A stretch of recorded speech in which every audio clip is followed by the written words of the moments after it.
Good morning. Here we are, Saturday morning. Still, the weather here seems to be the same, kind of a little foggy, a little overcast, but yet it's still beauty within. Beauty that is here because we're still breathing. I woke this morning and maybe I was forcing a word, a thought, but I had mixed emotions when I woke and nothing was clear. So I came into the room here looking for something. And then it hit me. I had a few conversations yesterday, and it seemed to be a couple of them popped back up into my mind as I was sitting here thinking. And from those conversations, what I gleaned out of it was the thought in which I want to talk or share today about, and it's we repeat what we don't repair. We repeat what we don't repair. Think about that for just a second. How many times have you found yourself in the same cycle? Same events seem to be happening, a different day maybe so, but it's like you're on this merry-go-round and it's the same things happening over and over again. Have you ever asked yourself why? Why does it seem as if maybe you're doing the same things and getting the same responses? Maybe they're not pleasant, maybe they're not healthy, maybe they're not good for you. Maybe these actions create an emotion that pops up in you. We're going into a season right now, holiday season, and they say that holiday season is the season where most people run into basically an emotional tsunami of sadness. Have you ever wondered why? Why can a Christmas season evoke a sadness? I talked about this the other day, sadness.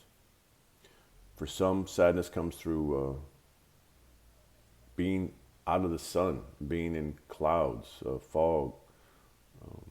Some, it's seasons. Holiday seasons bring sadness to you. But there's a reason. You know, what we repeat are things we haven't repaired in us. We haven't healed in us. There's something inside of us that needs to be fixed, healed. I'll change the word from fixed to healed. It's the same when people say certain things to us that trigger us, that are like, ooh, that hurt. And then we tend to look at the person that delivered the word as being the cause of the emotion that we felt. When typically, those words that were delivered to us were words, and the way they affected us should be the indicator to you that, ooh, there's something inside me that needs repairing, healing. But that's not how we typically will look at it. We typically will look at whoever delivered the words in which they came to us as the person bringing us something bad, saying something mean. And really all it is them trying to trigger us into healing ourselves, going to the root cause of whatever that was, trying to find out whenever that actually happened in us, in our life. But when we find ourselves going around this merry-go-round of life, and we find ourselves continually at a certain time of the year running into the same issues, there's something inside of us that needs to be looked at. Now, how do you find those things? That takes a little work. The work is something that we have to find. Yesterday I did another one, a video where it was how to deal with sadness, how I deal with sadness. And how I deal with sadness is I find a quiet place. I find a place that calms my soul. That place tends to be the water. Or I can go out, if I was near, some big redwoods, also the same effect for me. It's almost as if it's a cleansing, a clearing. I feel as if I get a release of all the things that are pent up inside me. Then I find myself quietly going inside and silently repairing whatever it needs to be repaired. The repairing part, the healing part of us, and it doesn't really matter where we're at, is a continual effort. It's something that we will always be doing.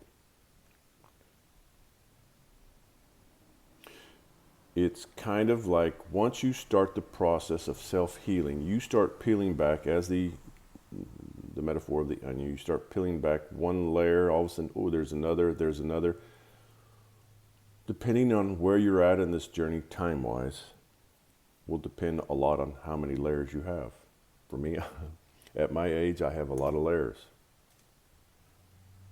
And so it's a process. It's something that doesn't, and it isn't easy, but it's something that's worth it for you to get off this merry-go-round. It's time.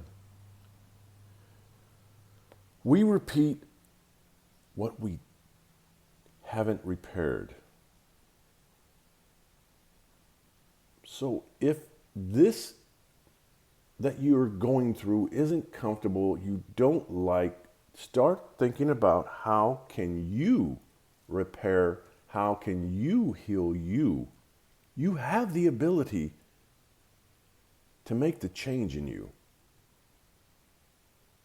But as they say, the healing process begins with acknowledging what needs to be healed. And only you know that. Yeah. Quiet yourself.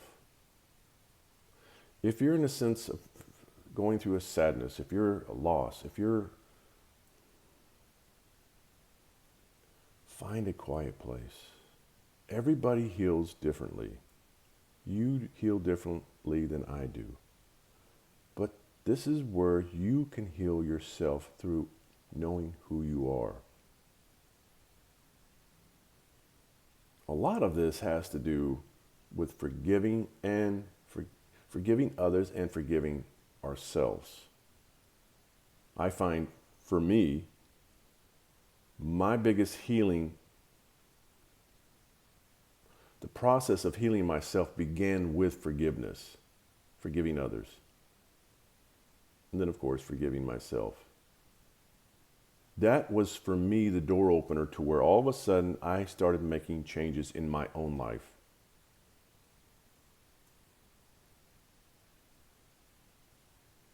We repeat what we don't repair. So start looking at your life. And if it isn't where you want to be, start cleaning it up. If you find yourself not finding love,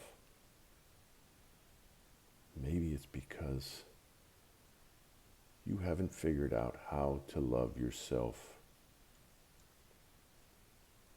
If you find yourself in the same type of relationships, maybe you need to start loving yourself, changing your own vibration. The changing of yourself means finding the love that's inside you, loving yourself first. You're not going to be able to love or be loved by others until you love